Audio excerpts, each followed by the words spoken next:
Round 3 is done and dusted. North Melbourne look absolutely amazing, and maybe Jazz Gardner is the only person that can stop herself. Welcome to AFLW Today. I am your host, Alex Donnelly, joined as always by Jess Robinson. Jess, are you concerned?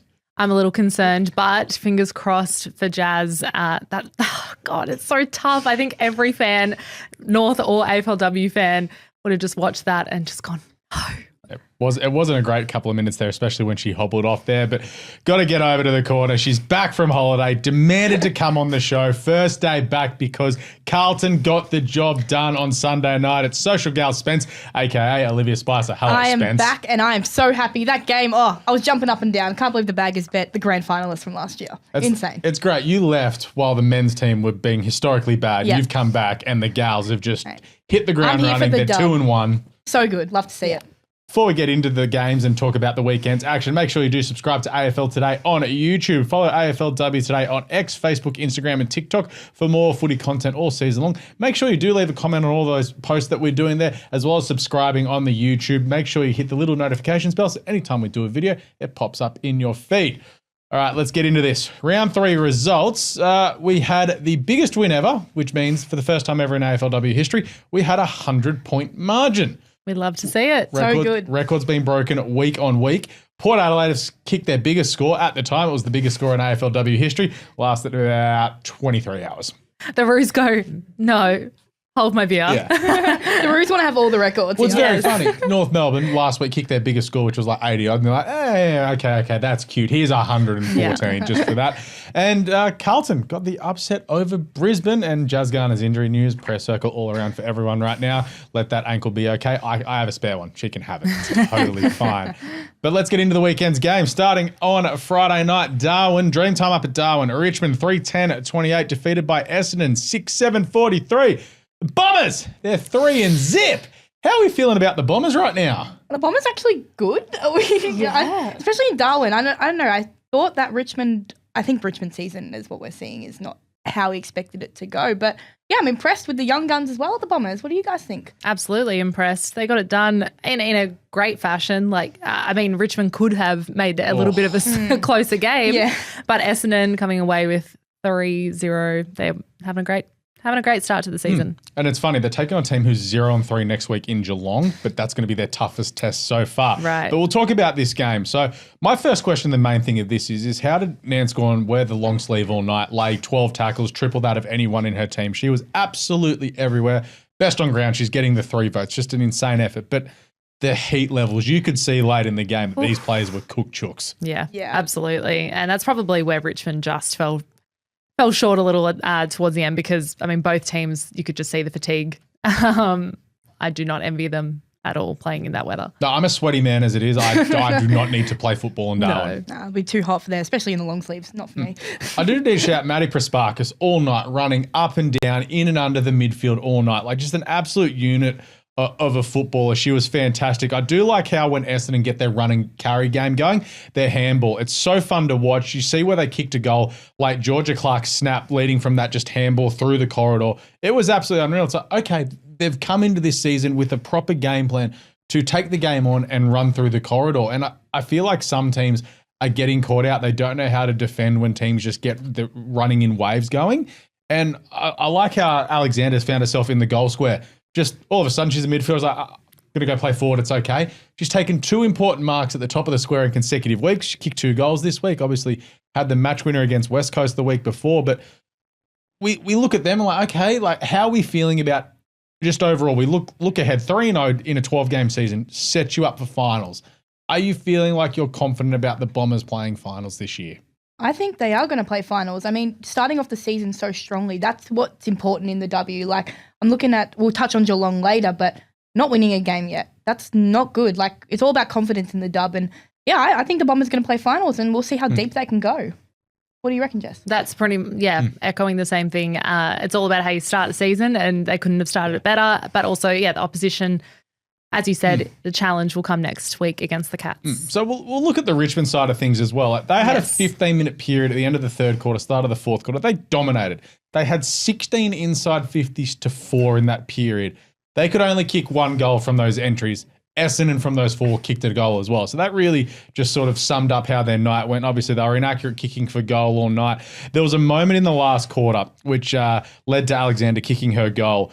Britt Cox went for the body, went for the bump, just did not impact the contest at all. And Bannister just picked up the football, chipped it over to Soph Alexander, who kicked a goal. And it's just like, in that moment, Britt Cox needed to go for the football. And it's not that it's cost the game, but it's one of those telling turning point moments because Richmond still had a bit of momentum. And it leads me to saying this. Richmond have got too many passengers. There are too many players on that football team that are leaving it up to Mon Conti, Ellie McKenzie and Katie Brennan to go and get it done. They've been abysmal in the first 3 weeks for the list that they have. They are not a 0-3 team, but their season is over. Yeah. I'm done with Richmond. Yep. That's a big call. Yeah. But yeah, I don't think you're too far off with that one. We've said this over the first couple of rounds. You've got to stop leaving it to the stars like Mon Conti and Katie Brennan. But also just talking about leading the inside 50s, it just shows the forward line. Where is the forward line? And that was our concern at the start of the year, that their lack of forwards is going to be a worry. Like obviously, Yasir really hasn't sort of stepped up. Katie Brennan looked like she was injured on Thursday night as well. So Paige Scott, they hit the scoreboard, like had an impact against their old team, but there's just sort of not a lot going there for me. But you know what, Richmond, give Sierra Greaves the keys. Just give her the keys. It's her midfield and team now. She looked great for a first gamer. I mean, why not give her the keys? Yeah. You know, just try something, get it done. I don't know. If it doesn't work, it's not that big of a deal when you're sitting where you are. So yeah, I don't know. Try something different. Where to now for the Tigers? Well, we've seen even in the AFL men's program that if a list is too top heavy, you mentioned to me before, I'm a Carlton fan. If you have your top 5 players and you're relying on them for everything, it's going to bleed and you're going to see the gaps to come through. I think now they just need to try new things. 0-3, like what do they got to lose now? Honestly? In fairness, there were a lot of players who weren't playing on the weekend. I know Beck Miller wasn't playing. She was down here in Melbourne, as was Grace Egan. There was a fair few that were injured, but you're still 0-3 in a short season. And you looked at the start of the year, you think, all right, that Sydney, probably a 50-50 game, should beat the Dogs, should beat Essendon. They're like, 2-1, at worst, maybe 1-2, but 0-3. It's a long way back. It is a long way back. But I mean, in saying that, if a few of those behinds went their way, it would have been a closer contest. So I think just some of those, it's the goal kicking accuracy. If some of those results go differently, it's a different story. But unfortunately, that's just not how it's been for Richmond. Shout out to the Bombers, 3-0. Here we go. Not September, but finals action. Sorry, just in my mind, September finals. That's my bad. It is September. They're flying in September. It's the first. Saturday, Henson Park, GWS 2-10-22, defeated by Kawana. The Adelaide Crows 7-11-54. I didn't think much of this game, to be honest. I know Adelaide have got the job done again, but GWS, bad goal kicking is bad football.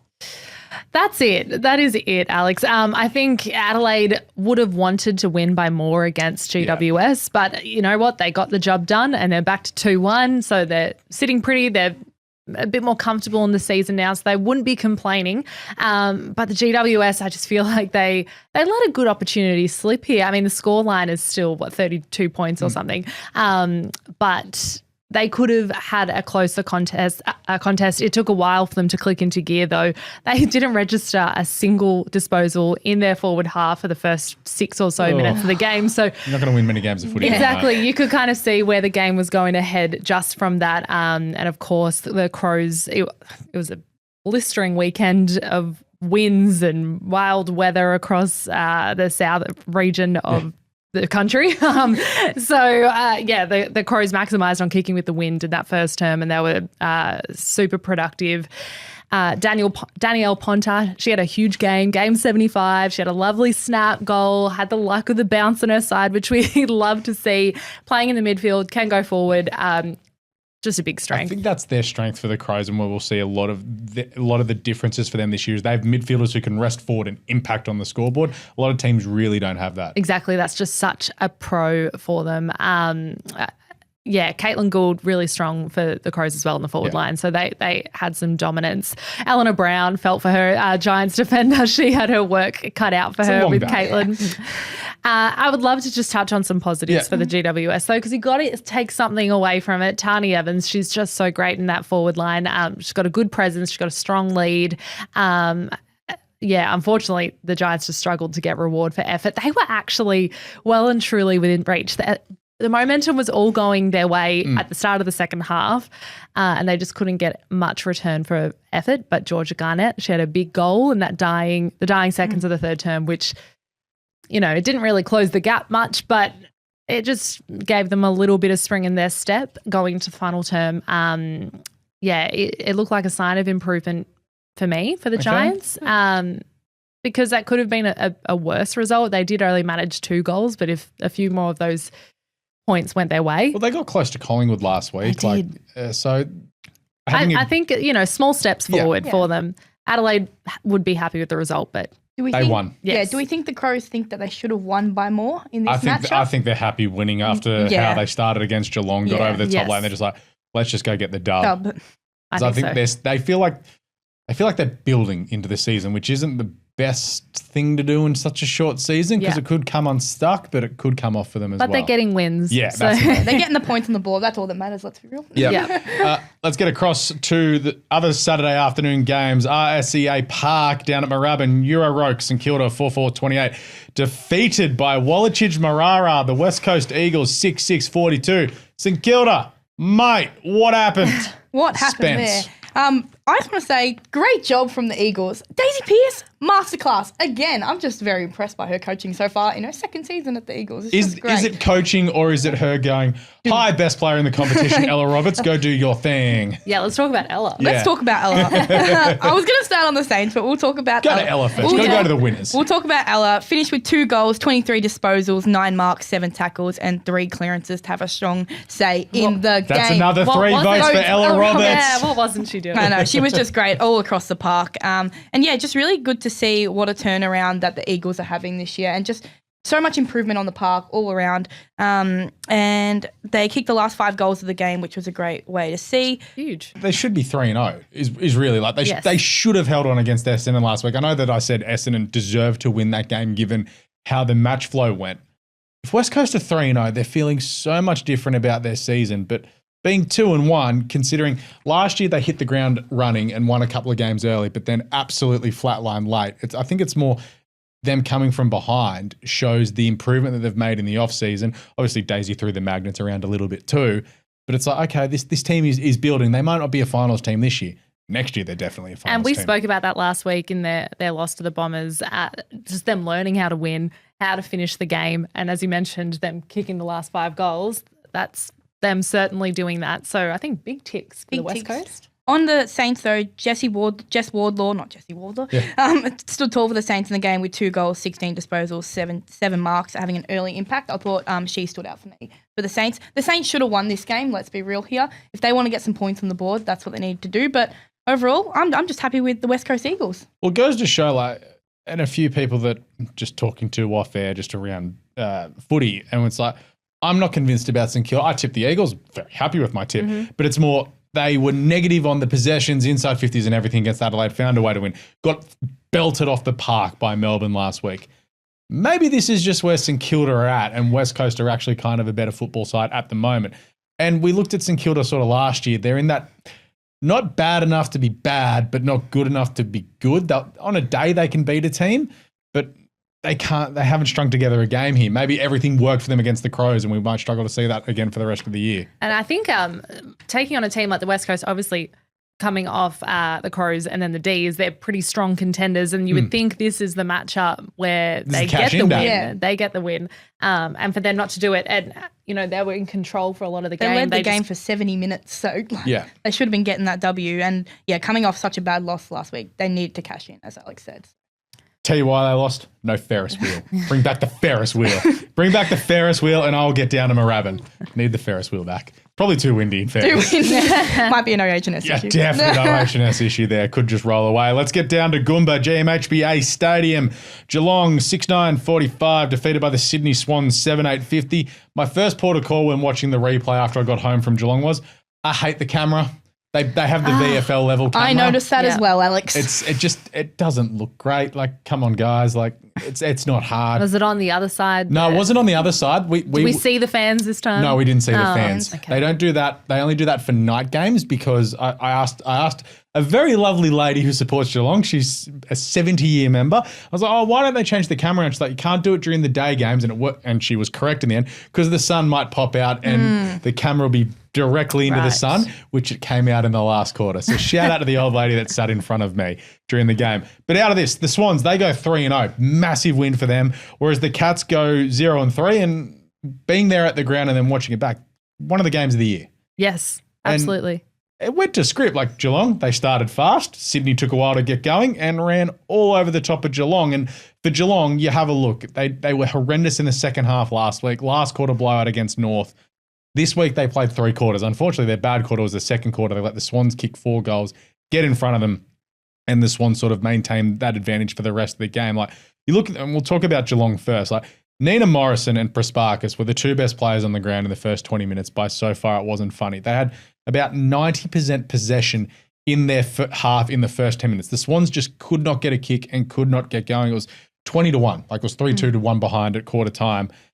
But then in the second quarter, Scotty Gowans got a whisper in the ear from Tom Harley at quarter time, outgoing CEO who was there and was just like, mate, like ship up or ship out. This is my old home. We need to show them who's boss here. And the Swans got their run game going. Tanya Kennedy kicked her first goal ever in AFLW. Chloe Malloy passed one off to Darcy Maloney that she could have kicked. And didn't Darcy Maloney celebrate? Oh, I think there might be some anger towards Geelong there from young Darcy, given the celebration. Like Jazz Grierson kicked her first goal in 10 years. So we had some really lovely stories out of that quarter alone. But I know I'm a Swans fan, but could you tell that once Sydney got their run game going, they just really cut through Geelong? Yeah, and I think this is exactly where Geelong is lacking because we've seen them against the good opposition sides over the last couple of weeks. They just can't bring it when the other team is on a roll, and they can't halt that momentum. So, yeah, they'll be really disappointed with this loss. Only 5 points. So, God, they would have loved to get a win on the board. But, yeah, they've had a pretty tough draw so far. But to let Sydney come back and get that run and get on top, that's where Geelong kind of are. I need to talk about Sophia Hurley. I don't think she's ever played a better game. She's had 27 touches, 9 score involvements, 6 marks, 5 tackles, and a goal, but may have pulled out the goal assist of the season with the spin and delivery to Cynthia Hamilton. And hopefully the spin is playing right now because the Swans were like, we need to find this. They went and found it. They've even given us the slow-mo, which is great. But I think for the Swans, importantly, Ali Morfitt being probably the best on ground other than Sophia Hurley was important. Best game in 2 years, 9 marks, 23 touches, 6 clearances, but she was taking the outlet mark where the Swans needed it, which was amazing. And for Geelong, got to give Ash Maloney credit because she tried to drag Geelong over the line. 3 goals, 23 touches, was absolutely everywhere. Every time she was near the footy, I was just a bit like, oh no, like please stop her from getting the football. Like this team is a joy to watch, Geelong. They just need to get it going. Needs to click. And you look at the stats, it's the efficiency for the Swans going inside 50, which was the difference. They had less inside 50s and won the game. And I still thought the Swans' use inside 50 was terrible. So it just goes to show that the little margins there that are there for both teams in a game like this. So do we think Geelong can turn this around? In the next month, they've got Essendon, Richmond, Port and Hawthorn. I think they can win. I think they can win 3 of them. I think they can win 3 of them. They beat Essendon, maybe. They beat the Hawks, maybe. Then we'll see how that goes. Yeah. But with the list that they have and the way they have been playing and showing good signs, especially in the midfield, Georgia Prasparkas, amazing. Let's see if they can turn it around. What do you guys think? I also just think we keep mentioning the same players for Geelong who are standing up and fighting. So, I mean, not as extreme as the Tigers, but some similarities there where they probably just need a few of their outside players. We didn't mention Chloe Malloy or Laura Gardner talking about the Swans, did we? Exactly. I was just going to say that. So the depth from Sydney just to get the job done when Chloe Malloy only kicks 1 goal. Jess is a bit salty about that one. Yeah, Jess isn't happy. Chloe, you passed them off. Yeah. But do we think the Swans have also set themselves up for a crack at the top 4 because their next 3 games Collingwood, GWS and Wallyup, Fremantle. Very much so. I think they're 6-0 going into the game against the Crows, the way they're going. Yeah, I agree. I think compared, obviously last year was an injury-filled season. Just to, obviously turn it around and see these superstars coming back and setting the pace and just the game plan already. I'm excited to watch Swans. And I'm not even a Swans fan and I really enjoyed watching the footy. So. That Swans-Crows match is going to be. Oh, Just pencil tasty. it I'm in. going to have to find myself to get my way to Umley. Yes. I'm going to Unley get Oval. there. It's not a good thing. Alberton Oval, Spence, this is you. Yartapuulti, Port Adelaide, 16-12-108. Woo. Kicked their highest score ever, equal highest score ever in AFLW history at the time, defeating Gold Coast 5-10-40. Back-to-back weeks, the Suns have given up a hundy. Well, I know that this was a probably boring game if you look at the scoreboard, but I think what we've seen from the actual Port Adelaide side is great. And highest ever score that lasted 23 hours. It was a great watch. But I want to start on Gold Coast. Consecutive weeks have conceded 2 of the 6 highest scores of all time. How are we feeling about that? Because it's just they can't be doing this anymore. I mean, we'll talk about another team later, but yeah, I said last week I was concerned about the Suns. There's a lot that needs to be fixed with that list, with the way that it's going, as well as recruitment. There's a lot of issues within their team, and I don't know if they're set up properly at the moment. I know they've got a lot of academy kids coming through, so they will come good, but they're going to be bad. Yep. Yeah, they got a long way to go. But I will touch on some positives for the Suns, of course. Taylor Gregory's first AFLW goal, which was a highlight of the game. And McLaughlin and Rowbottom led the disposals to 28 and 24 apiece, with a main danger for maintaining what they could. And I love watching Rowbottom play. She's a great effort. And of course, you're always going to love watching Rowbottom play. Yeah, of course I am. It's just sister of James, but I love watching Havana Harris. Yeah, Havana Harris is great. I love The Havana unicorn. Harris. She's an absolute machine. Like when she... In 2 or 3 years, when she's properly developed, used to playing a couple of seasons of footy, she's going to be next level. Like I can't wait to see the development of her. I mean, is there a concern that some of these players like Charlie Rowbottom and Havana to stay at the Suns? Well, I think Rowbottom stayed because she signed a pretty lofty extension recently, and Havana Harris, I think, Gold Coast born and bred. Yeah, Have you seen that tan? It's real. It's not fake. It's real. She's definitely been on the Gold Coast all of her life. Yeah. Shout out to her mum who follows us too. Amazing. Now the stars of the show, of course, Port Adelaide. Let's talk about Matilda and Gemma. 4 goals apiece each with Last names. Matilda Schultz and Gemma Houghton. If you don't know, get to know, okay? For Matilda, 4 goals, 22 disposals, 8 marks. And for Gemma, 4 goals as well, 15 disposals and 5 marks. I thought the Power had really good movement and connection between the midfielders and the forwards, which was really good to watch. But I want to give a question to you guys. Yes, the Power scored 100 points. They did let in 40 to the Gold Coast. Is that a worry? Are we worried about the ability for the Power to turn their season around? Was this game just a blip of success? I want to see Matilda Schultz do it again next week. Everyone's lauding her for their fantastic performance, as we should. Great game, well done. She wasn't sided against North Melbourne the week before. So she didn't have a good game against the best team of the competition, and she's cashed in on a team who we think is going to be bottom 2, bottom 3. Do it again next week against West Coast, and I'm chips in on Matilda Schultz and Port turning this around. Absolutely. I mean, it was a game of just all attack, especially Gold Coast can get 40 points. It's clearly an attacking game. So, maybe some defensive questions, but I'm not concerned about the scoreline, especially when they clock over 100. Yeah.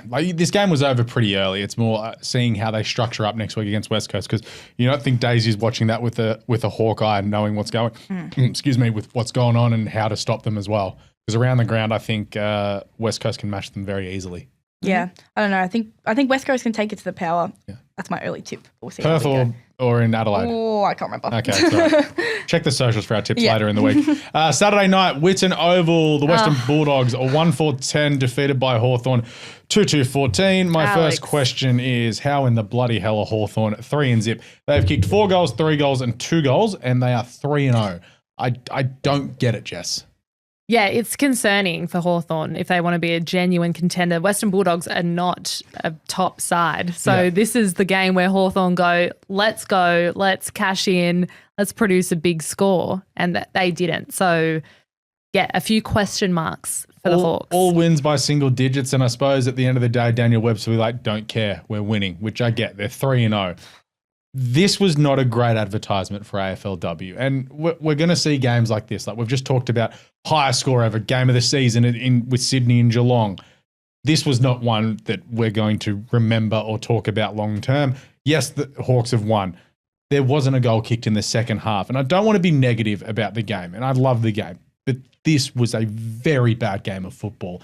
And it's not through, like last year we had, when we had that really bad game with Western Bulldogs and Essendon, where it was, they were all couple of players a kick behind play, and they'd played 3 games in like 9 days. This was just the night was clear. It was a cold night at Whitten Oval, but both teams don't have a forward line, and just sort of the ball would land, it'd come out, it'd go back in. It wasn't an enjoyable watch, and that's about as far as I'm going to go with it. Like, I will talk about the game, but I just wanted to get that out of the way early. Yeah, and it wasn't even a case of scoring inaccuracy either, because both teams haven't even clocked many. It's not a high score game at all. So there's not that kind 9 of scoring angle shots total for the game. Yeah, not great. I think the Hawks may have gotten away with their smaller scores in the first couple of rounds, but this has really exposed them. Yeah, the Hawks, I know they're getting the points on the board, but if we're going deeper into the season and they do want to contend for finals, which is a possibility, they're not going to do very well. When they come up against North, when they come up against the Crows, how are we going, how are they going to do that with their scoring power? What I will give for Hawthorn is they are set up brilliantly defensively. They have a great defensive structure in place. Their forward line's just a bit of an issue. McDonough's struggling a little bit at the moment. Obviously, Greta Bodie out injured as well. No, she played on the weekend. Sorry, Aileen Gilroy's out injured at the moment. So it's some of their firepower not really all there at the moment. Obviously, Mateta Breed left in the offseason as well. Jazz Fleming's injured. So there's reasons as to why, but just it's not great. Like, we have a look at Hawthorn got their first scoring shot, which was a goal, when Jazz Smith ran through the protected zone, giving away a 50-metre penalty. In a game that's decided by 4 points, it is I know it's the second quarter, but it's an absolute killer. And then you sort of look some of the injuries in this game, like Najwa Allen's got a hammy issue and Emma McDonald's hurt her shoulder as well. So the Western Bulldogs had their chance to win it in the first quarter, but could only kick that 1 goal. So they'll be looking at that and just going, oh, that's one that could have missed. And if the Dogs were 2-1, geez, they'd be up and about. Yeah, where does this leave the Dogs? Where does this leave Ellie Blackburn and the Dogs? Like, she's... what about the tackle from Emily Everest on her to save the game? Yeah. Poor Ellie. It's just she was, like, late in the game, she was cooked because she'd been crushing in all night. Yeah. It was like the pressure was high. There was over 160 tackles late in this game, which showed you the pressure level there. Lane Grigg brings the pressure all the time. But for the Dogs, kind of sort of where they are, losing to Hawthorn, like they're 1-2. They're not as bad as what we thought they were going to be last year. They're better again. They're still probably a bottom 6 side, but they're competitive and they're going to be tough to beat whoever plays them. As long as they're being competitive and we're seeing improvement, which we're seeing that from a lot of teams this year, I think you can't be too disappointed. Sunday, Victoria Park, Collingwood 4-9-33. Had a chance to win it after the siren, defeated by Nam, the Melbourne Demons.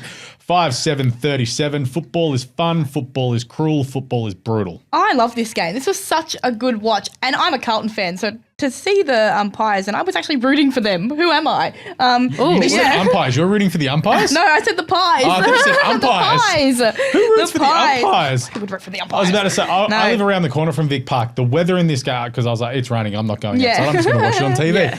It rained. The sun came out. It rained and it got windy again. I was just like, we're so in Melbourne. Yeah, welcome. Good game of footy, but talk about a captain standing up when needed to. Kate Hoare takes a crucial contested mark in the goal square to seal the victory for the D's. And then the Pies had many chances to win the game, but ultimately the inaccuracy in the fourth quarter. We talked about this last week. We did. They led the inside 50 count, but only turning 9.5% of the entries into goals. Look at Spence, the new stats lady. I know, the stats lady. But yeah, Grace Campbell's shot after the siren could have won the game. Disappointing to not get that. But my gosh. Overall, what do we think of the Pies in this one? Because obviously D sitting on top of the ladder had a percentage. They're second now. But at the time of the game, I think they had a percentage about 500% or something like that. 300 yeah, crazy. But so everyone thought this would be a bit of a blowout game. But the Pies, they really took it. I think again, Collingwood, they're competitive. But we talked about the Ds last week. They had a lot of injuries as well during the week as well. Obviously, ACL. Liv Purcell's out as well. There was another who's done an MCL as well.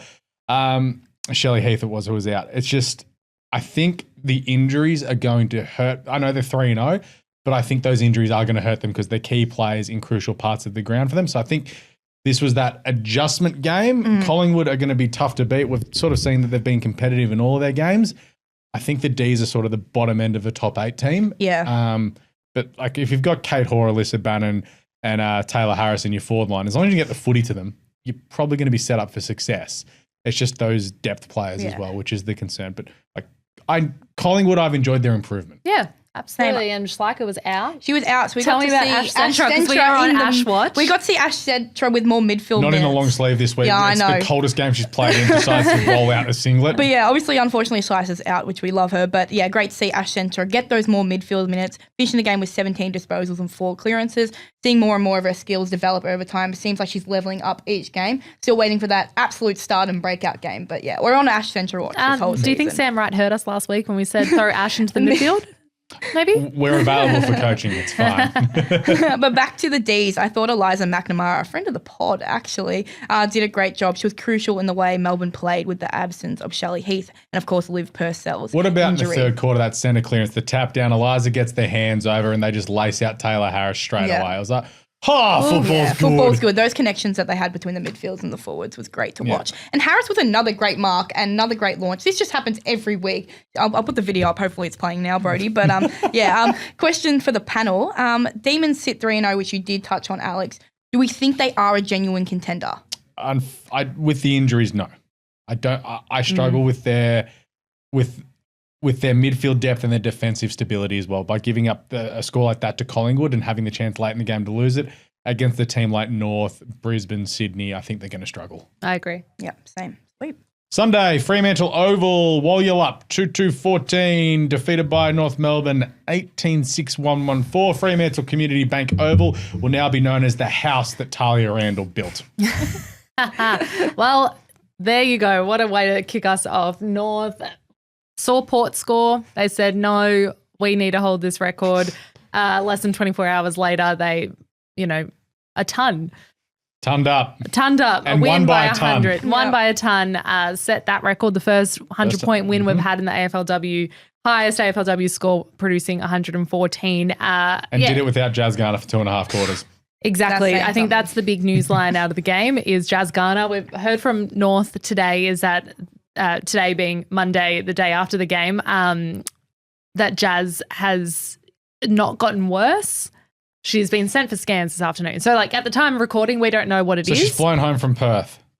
That's what I assume so. Well, I'm just saying, sometimes if they swell up, they might not fly home straight away. Yes. Okay. It might not be too bad if she's flying home. I think they're hoping for a sprain. I think everyone's hoping for a sprain. But Garner, I think every fan was just watching and just had a bit of a shot to the heart there when we saw her come off with that ankle injury. Well, it was nice of Jazz Garner, not that she's injured, but nice of her to show that the rest of North Melbourne can just share the love and share the load by kicking all of the goals. That's exactly right. Speaking of goals, it was raining goals. They kicked 18, so a really strong return for forward entry. 6 goals from 11 in the first term alone, so 54% goal efficiency. Between O'Loughlin, Bogue had 4, Randall had 3. They can all get it done. Bogue had a beautiful snap, She's going to kick goal of the year. She's going to kick goal of the year. I said it last week. Wait till the Carlton game. I think we had goal of the year in that game. One of the North Melbourne Irish players will kick goal of the year this year. Yeah, she was huge. Riddell again hit 40. Isla Sheeran had a really great Kicked game. Her first goal? Mm-hmm. She did. And Tessa Boyd was really good in defence. Tessa Boyd underrated, or that we just keep saying it because she's really good and we don't talk about her so much because there's so many good players in this team? There is so many good players, but of course it's her return to AFLW year this year. So in game number 3, she's had a really good impact. Just in 2 games. I'm like, are you underrated already? Yes. Yeah. Yeah, probably. For the Dockers though, gosh, What is their game plan? That was Someone my question. tell me in the comments right now, what is Fremantle's game plan? And if you can make sense of it, I will buy you a coffee or a beer because I look at them with their game plan heading into next week, travelling to Sydney. If Sydney get their run and carry game going, we're looking at a score like this again. They have no game plan. They look old. Yeah, well, you feel for them because they literally could not get their hands on the ball to even try and put their game plan into practice. So if no one has the answer for us, that's why they couldn't get their hands on the ball. Their defence just knocked O'Driscoll went down with an injury. Indy Strom did her best. They did what she could, but it's really hard. Season. Yeah, really hard when you've got the attack of the Roos coming at you. They look slow. Yeah, I mean, the Roos are hard. Yeah, it's hard against hard North. matchup. And the Dockers have had a hard fixture so far. So but a couple of big losses. They're not really staying in the game. Big losses in second week 2 weeks in a row. Yes. Could be 3 weeks in a row. Like, how are they going to come back from them? Yeah, like they beat Port. Like, oh, they're a chance of beating Brisbane. Nope, give up 100, give up 100 again. And I just said, like, what is their game plan? I've watched their games very close this year. I was excited to see what Freo could do this year. I don't know what the game plan is. They genuinely look cooked. The positive for Freo is that they actually won the ball in the middle, which would be a shock to some, but they quickly lost it, and North just ran away with the uncontested game. Just back on the Roos, they're averaging 20 points per opening term, double the rest of the competition. Their percentage is 500. Yeah, it's unreal. So it's not fair. It's not fair. I think, when we compare, obviously we all know that North is the premier team in the competition, but they've got so many stars that now that we can see in other teams, when you look at Richmond, the gaps are just too large to fill. Everyone look at North and try do the same. Yeah. Good luck. Yeah. So I don't think anyone has the Dockers getting their season back on track at this point. No. I reckon the Swans could do a number on them on Saturday. Yeah. If it's something similar, yeah. Finally, Spence Hour, Sunday, Brighton Homes Arena, the Grenache Hour. Brisbane, 6-8-44, defeated by a rampaging Carlton, 9-4-58. I'm just going to put this down. Off you go, Spence. How bloody good. The improvement that we've seen from last year is just amazing to watch. I know this was my big call. Carlton to beat Brisbane. I'm just so impressed. Abby McKay, 32 touches. Dana Finn, 29. Mimi Hill, 25. Absolute domination. Yeah, the Blues are big signs of improvement, and we love to see it. They're a really fun team to watch. Their run through the corridor was awesome. Yes, and Keep doing it. That comes down to those three names that you just mentioned, Spence, Abby, Dana, and Mimi Hill, just huge. This is the biggest win for Coach Matthew Buck. Mm-hmm. The Lions would be kicking themselves with this result. Yeah, I still have my Brisbane ick. It's back. It disappeared. It's back. It's back. And this time the ick is staying. Do you know what the inaccuracy cost them again? It cost them against the Hawks in round one. It's cost them again. They really, if they just fix that, they would be 3-0. And the Blues defenders managed to keep Dakota Davidson. We know how dangerous that she can be at bay. She had just one goal, but speaking game-wise, just the Blues got out of the blocks early, kicked the first couple of goals. Lions definitely settled it. This was not a game where the Lions were just blown away. But yeah, unfortunately for Lions fans, look away now. They had 19 more inside 50s. Yeah. So again, it just comes down to the goal kicking accuracy that really is costing them. In the Carlton usual fashion, I thought they were going to choke it in the third quarter, to be honest. I was ready. I was like, this is just a normal Carlton game, men's and women. I thought that it was going to all go downhill. But can we talk about Keely Sharap? She may have kicked goal of the year. Cynthia Hamilton still has a raise as an issue to put with that. Maybe I'm just biased, but I thought it was pretty so cool. Am I. Okay, as the unbiased party, I mean, Keely's was pretty incredible to watch. Triple candy though. No, I can't wait to make the goal of the week video later. Oh, we already know what's going to be. It's going to be that, and there's a couple of good goals on the weekend. The running goal late in the West Coast game as well was good. But you have a look at it. Ali Anderson only 19 touches, Bree Conan 18, Belle Dawes 20. Like all of the stars. Like you look at the top possession getters on the field. 12 of the top 15 were Carlton players. Yes, absolutely. I think we need to talk about this newfound confidence that they've got running through their game plan because they've had 3 pretty good performances now. I know they didn't get the win last week, but to bounce back like this against a quality opposition, Matthew Buck would be pretty happy with his side and, dare to dream. I think we can play finals. Okay. I'm putting it out there. That's my big call. Really cool. I would love to just touch on Tara Bahana because she obviously she's well and truly used to this Queensland heat where they played, of course, the former Gold Coast Sun. So she was great. She kicked 3 goals. I loved Sophie McKay's handball to she was her great pass too. off. She was great. She had a really nice assist to Bahana slotting the goal. So it's great. And obviously Matilda Schultz had a day out on Saturday, but we can't forget about her sister Poppy in just her 3rd game. She was really good. She took some clutch marks in defence when the game was on the line. So very impressive. Yeah, I think the Blues, this goes for the whole club in general. They're very a confidence-based team. If we can keep this momentum rolling, I'll be very happy. I'm already very impressed. Right, you're 2-1, so we'll quickly run through this. Western Bulldogs next week. Win. Gold Coast at Icon the week after. Win. North Melbourne, loss. Loss. Fremantle at Icon Park. Win. Okay, so that would have you at 5 and 2. Geelong at Goomba. I see. I can. 50, we'll go 50. 50-50, yeah. Sydney at Henson. Nah. Okay. St Kilda, GWS, and West Coast to finish off. Oof. St Kilda, GWS wins. West Coast, see how the rest of the season West goes. Coast is in Perth, by the way, and those other two are at Icon Park. So you're looking at set between 6 and 8 wins. 7 probably get you finals. Yeah. There we go. There you go. Okay. Don't get me too excited, Alex. That was just a straight up vibe. Yeah. That one, that check. You're just vibe checking over here. had to. For the Lions, they've got the Crows next week. So Baby. pencil it in. That's going to be probably the game of the round. I'm just checking it right now. What am I doing next week at about 1:05 at Sunday? I'm watching the Swans. Same time. Thanks, AFL. Thanks for your scheduling scheduling. issues. Oh, mate from Canada. Good job. Let's have a look at the ladder from the weekend. In a shock to no one, North Melbourne have just decided to blow teams away. They're 3-0, 504%. Taking their spot on the top. 100% they're just is gonna wild. they're going to stay there for the rest of the year. The D's, 303%. The Swans, 202. Essendon, 191. Hawthorn, 126. Then your teams on 2 wins. Kawana, Carlton, Wallatich, Marara. So all teams that have had 2 or more wins in the top 8. The rest is made up with 1-win teams or who haven't won a game. Brisbane, Yartapuulti, Collingwood, the Dogs, Euroke, Yalup, and then the 0-win teams, Richmond, Geelong, GWS, and Gold Coast. Yeah. Yalup's percentage is 39, only worsened by Gold Coast at 32. Yeah. That's not great. No. Not great. I mean, the big talking points there is that the Lions and the Cats are out of the 8. Yeah, and the Cats are 0 and 3 in Brisbane. Yeah, a loss for Brisbane next week. They'll be 1 and 3 season cooked ? Oof. Long way to go after It's a that, long if way that's the to case. go. All right, let's get into the tipping results of the weekend. Jess maintains her lead, tipping 8. The Lions, come on. Who would have seen that coming? Only Spice. I also tipped 8, so I've just jumped ahead. I've jumped equal with Spence, who tipped 7.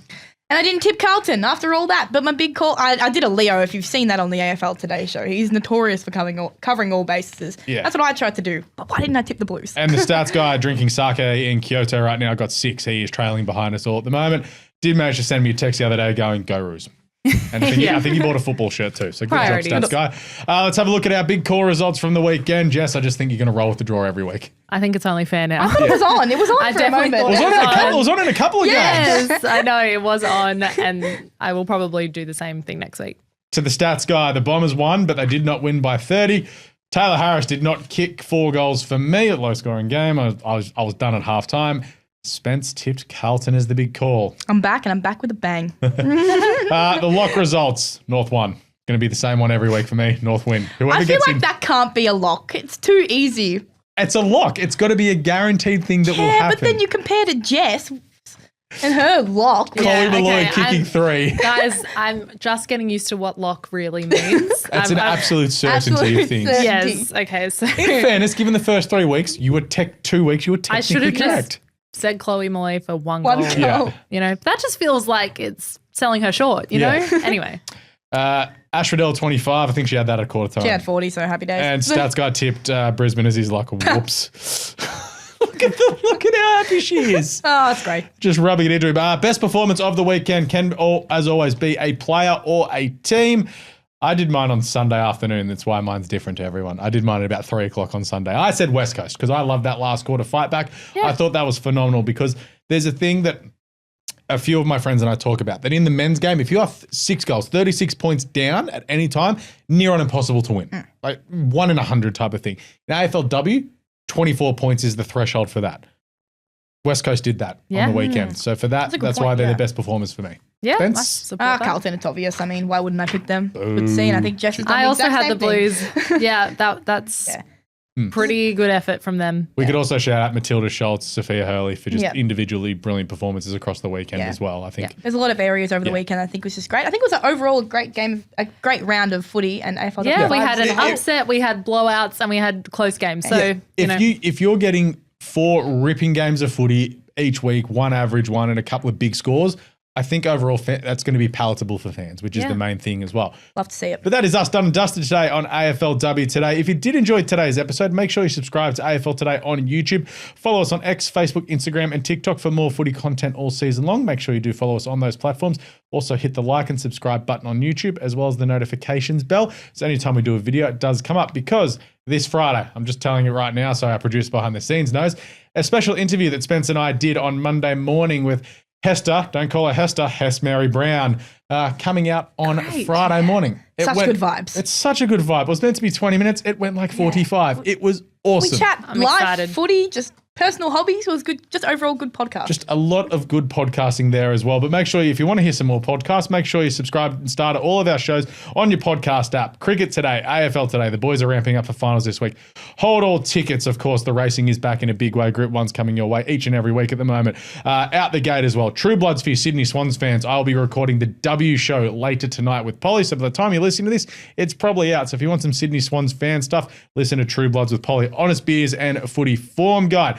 Geez, we do a lot of stuff here, don't we? I was going to say, busy. take a breath. Thank you to Jess for joining in as always. Thank you. Spence, I think you're locked into the couch for now on, aren't you? Thank you, Alex. Yeah, so of course, producer Brody behind the camera, and Gerald, wherever he is, creating those amazing thumbnails. But we will catch you next week for the wrap-up of round 4 of AFLW.